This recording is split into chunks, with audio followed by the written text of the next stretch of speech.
ঘৰৰ পোহনীয়া কুকুৰটোক আপুনি বাৰু কিমান ভাল পায়? মানুহৰ আদৰ যতন বিচৰা মৰমাকলুৱা ঘৰৰ কুকুৰটোক লৈ আপুনি বাৰু কিমান ব্যস্ত?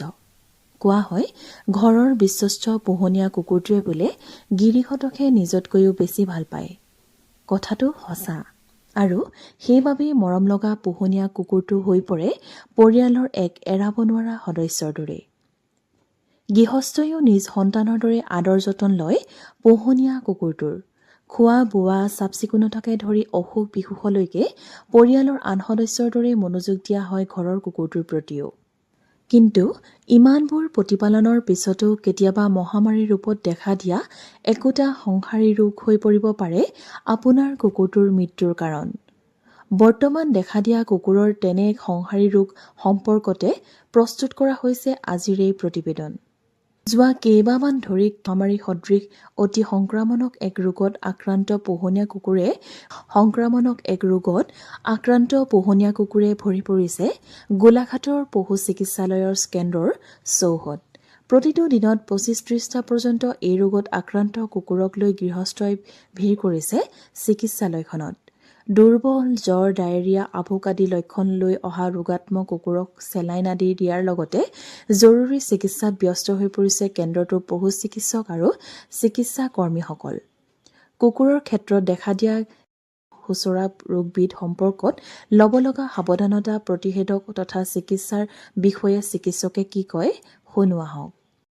ইয়াক কেনাইন পাৰ্ভোভাইৰেল ডিজিজ বুলি কোৱা হয় আৰু এটা ভাইৰাছজনিত ৰোগ আৰু ইয়াৰ প্ৰতিকাৰ হিচাপে মানুহে 45 ডেইজ বা 2 মাহত ভেকচিন দিয়াব লাগে। ভেকচিন ইয়াৰ মানে প্ৰধান প্ৰতিষেধক ভেকচিনেশ্যন পোৱালি অৱস্থা 2 মাহ বয়সত।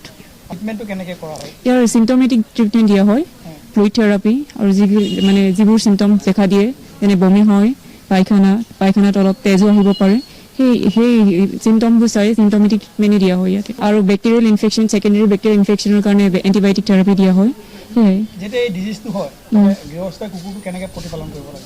মেইন চিজ এইটোৱে ভেকচিনেশ্যনটো ইম্পৰ্টেণ্ট হয় আৰু এইটো কণ্টেজিয়াছ হয়, খুচৰা হয়।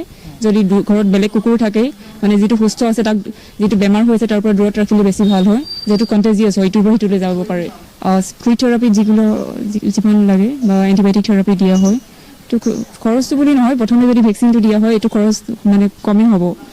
মানে বিয়পি পৰিলে যদি ভেকচিনেশ্যন আগত দিয়া থাকে যদিও তথাপি ইমান এটেক কৰিব নোৱাৰে। যদি প্ৰথমেই ধৰা পৰে কিন্তু ফ্লুইড থেৰাপি যদি চিম্পটমেটিক ট্ৰিটমেণ্ট প্ৰথমেই পায় তেতিয়া ৰিকভাৰ হয়। এপ্ৰক্স মোৰ দেন 500 আই গেছ ইয়াৰে মানে যিমানবোৰ এতিয়া নৱেম্বৰৰ পৰাতো হৈয়ে আছে, নৱেম্বৰ, ডিচেম্বৰ, জানুৱাৰী, ফেব্ৰুৱাৰী, এতিয়া 4 মাহতো অনেক বহুত হৈছে। এটা আপুনি টেকনিকেল কথা এটা কৈছিল অলপ আগতে, কিছু সময় আগতে, যে ভেকচিন দিয়াৰ পিছতো কিছুমান কুকুৰ ৰিকভাৰ নহয়। কিন্তু মানে ভেকচিনটো যেতিয়া আমি ক্ৰয় কৰোঁ তাৰ মানে আমি কেনেধৰণৰ দোকানৰ পৰা কিনিব লাগে সেইখিনি গোটেইখিনি চাবলগীয়া কথাটো এটা আছে। ভেকচিনেশ্যন মানে কি কোল্ড চেইনটো চবতকৈ ইম্পৰ্টেণ্ট হয় ভেকচিনেশ্যনৰ কাৰণে। সেইটোৱে কোল্ড চেইন মেইনটেইন য'ত হৈ থাকে, সেইটোৱে কোন দোকানৰ পৰা বুলি নহয়, য'ত কোল্ড চেইন মেইনটেইন হয় ভেকচিনৰ কাৰণে, সেইটোৱে। সেইটো মানে কোল্ড চেইনটো মেইনটেইন নহ'ব, সেইটোৱে ভেকচিনে তেতিয়া কাম নকৰে বুলি নহয়, তাৰ সেইটো কমি যাব অলপ। প্ৰথমৰ পৰাই তেখেতসকলে কুকুৰটোক মানে ভেকচিনেশ্যনটো যেতিয়া 2 মাহ হ'ব, ভেকচিনেশ্যনটোৱে চবতকৈ ইম্পৰ্টেণ্ট। নাই, ভেকচিনটো প্ৰথমে 45 ডেইজত দিব, তাৰপিছত 1 মাহৰ পিছত বুষ্টাৰ দিব, তাৰপিছত বছৰি এবাৰ দিব, সেইটোৱে। ৰোগাক্ৰান্ত কুকুৰৰ গৃহস্থই কি কয় শুনো আহক। কুকুৰটো বেমাৰ হৈছে, এইটো মানে একো খোৱা বোৱা কৰা নাই আজি 6 দিন, আজি 5 ট্ৰিটমেণ্ট হোৱা দিয়া হ'ব 5 নম্বৰ দিন একো খোৱা নাই, বমি কৰিছে, বিজল বমি কৰে, বমি কালাৰটো সেউজীয়া হয়, তাৰপিছতে আপোনাৰ অলপ নীলা ধৰণৰ কৰে, তাৰপিছতে পায়খানা কৰে আৰু পানী অকণো খাবলৈ মন নকৰে। চেলাইন দিছোঁ, এই হস্পিটেললৈ অনাৰ পৰা বহু মানে 100ৰ 90% ভাল হৈছে। আজি 5 নম্বৰ ডে। পাৰ্ভনে কি অসুখ আহিছে তেনেকুৱাবিলাকৰ কুকুৰৰ হৈছে।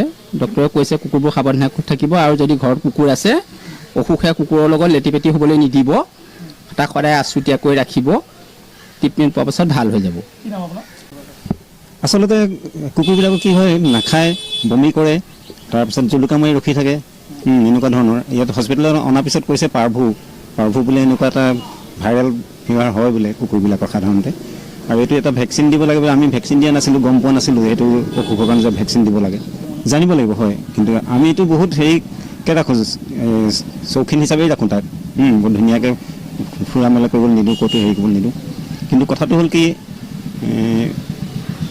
এই যে যিটো সজাগতা আপোনালোক আহিছে এতিয়া এই নিউজ চেনেলৰ যোগেদি আপোনালোকে কুকুৰৰ প্ৰতিপালনৰ সম্পৰ্কত সজাগতা সৃষ্টি কৰিবলৈ চেষ্টা কৰিছে এইটো বহুত ধন্যবাদৰ কথা আমি ভাল পাইছোঁ ইয়াৰ লগতে আমি যে এই ৰাইজৰ ওচৰলৈ এটা মেছেজ পঠাব বিচাৰিছোঁ ইয়াত আপোনালোকে চাওক এই ভেটেৰিনেৰী হস্পিটেলখন এইখন এখন চৰকাৰী হস্পিটেল ইয়াত টাইম টেবুল দিয়া আছে ৰাতিপুৱা 8টাৰ পৰা 2টা বজালৈ কিন্তু 2টা বজাৰ পিছতো ইয়াত ডক্টৰ বা কৰ্মচাৰীক পাবলৈ নাথাকে আৰু তাৰপিছত দেওবাৰ দিনটোতো 12টা বজাতে বন্ধ কৰি দিয়ে সেইটো এটা অসুবিধা হয় আৰু এতিয়া আমাৰ যিবোৰ দৰৱ পাতি কিনিব লগা আছে চৰকাৰী হস্পিটেল হিচাপে সেই দৰৱ পাতিখিনি আমি ইয়াত একো পোৱা নাই নালাগে চিৰিঞ্জটোও কিনিবলগীয়া হৈছে আৰু তাৰ লগতে আৰু এটা দৰকাৰী কথা কওঁ যে মানুহৰ হস্পিটেলৰ যেনেকৈ ইমাৰ্জেঞ্চি ডক্টৰ থাকে ইয়াতো হঠাৎ কুকুৰ বা যিকোনো জীৱ জন্তুৰ কিবা এটা এক্সিডেণ্ট হ'ল কিবা এটা ইমাৰ্জেঞ্চি কিবা এটা বেমাৰ হ'ল আহি পেলাই হস্পিটেলখনত দেখুৱাবলৈ ইমাৰ্জেঞ্চি হিচাপে ইমাৰ্জেঞ্চি ৱাৰ্ড বুলিবলৈ নাই মই আজি 4 দিন হৈছে চেলাইন দি আছে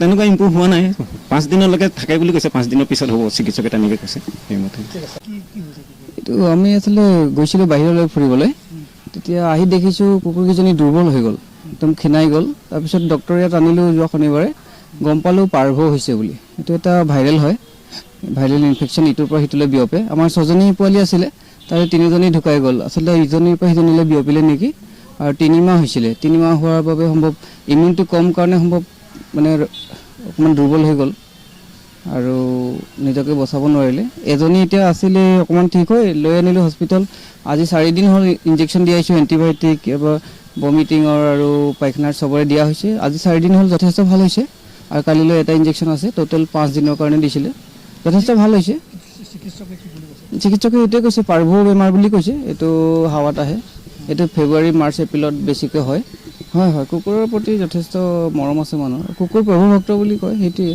কুকুৰৰ প্ৰতি মানুহৰ বহুত বিশ্বাস নিউজ ডেস্ক ৰিপৰ্ট দৃষ্টিকোণ